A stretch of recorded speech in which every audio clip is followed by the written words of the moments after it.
So today we have an awesome Stadia video, as a game that we've been anticipating for Stadia is coming out pretty soon, and I am super hyped for this game. Plus, another kid game is getting a release date next month, and I didn't know about this one. Also, Stadia might finally get voice chat on Android pretty soon, which is, finally. And also, Ark Survival Evolved by some miracle gets a big performance patch on Stadia, and we'll take a look at that. As always, guys, make sure you're subscribed to one of the fastest growing Stadia and cloud gaming channels in all of YouTube, especially since about 44% of you still are not subscribed to this channel, and I'm so close to 20,000, so please hit that subscribe button. So with that, let's get into it. So for me, the biggest news of the day has to be us finally getting a release date for the game Chorus. This is developed and published by Deep Silver. This is a dog-fighting action single-player focused game. It's going to be coming on December 3rd for Stadia, and it's coming in at a modest price of $39.99. The game is fascinating for quite a few reasons. The visuals do look insanely good. The fact that the game isn't trying to be anything but a good single-player game, that's kind of a nice change from a lot of the titles today. But the game does come with some controversy, at least slightly, because a tweet from last year in October had been claiming, at least from Deep Silver, that ray tracing would appear with this game on Stadia, or at least that they were testing it out. That tweet has now since been deleted, and I've heard rumblings that it's not going to happen.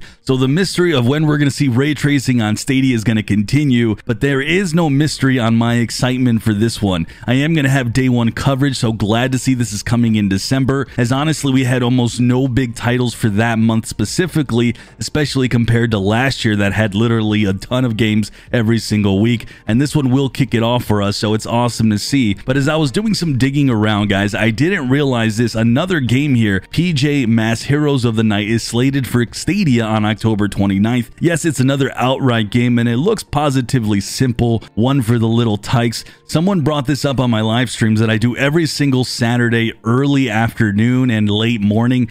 Check that out, Pacific time. They mentioned that they think Outright Games is going to have maybe their own channel or subscription, something like maybe Ubisoft Plus. And honestly, that makes a lot of sense. All these titles here that are being launched for Stadia, and we had a ton of games rated. I also think we could even see possibly a family channel, guys, from Stadia, and it would of course include all these outright games. So we're going to continue to keep an eye out as these game releases continue to happen and these games continue to get rated for Stadia, and I do think a family channel is definitely down the cards. I have no inside information, just a guess, but I would love to see it. So 9to5 Google was able to find a link with some new wording within Google and Stadia that shows the instructions for when connecting your controller with Android mobile devices, voice chat now being usable. This link was found with the newest 3.36 update. It is leading us to believe we are about to see the release of voice chat within Android devices. So I'm assuming that would work with you gaming on your phone and linking up with other players and having fully functioning voice chat. But despite this showing up, it has yet to work, so it's very much possible this is about to release any single day now, so I'll keep an eye out. Hopefully you guys keep an eye out, and definitely let us know if you're able to get this working yourself. And finally, to end the video, we have Ark Survival Evolved actually getting update, which I admit is a bit of a shock. It's bringing in some fixes to the Stadia version. One here is the servers now showing up when attempting to transfer between servers on Stadia. This is a problem I actually did have, but I had found a workaround. The second one here is adjusted default Stadia video settings to support increased view distance and better texture quality, and they added some things that you can toggle in the options menu. Now this is great to see, and I'm really glad the community, including this channel, were able to highlight what a mess this was, and the fact that we could easily improve the quality on our own with console commands was a bit embarrassing, and the fact that they couldn't do these improvements themselves honestly was just baffling. They were honestly severely underutilizing the Stadia tech.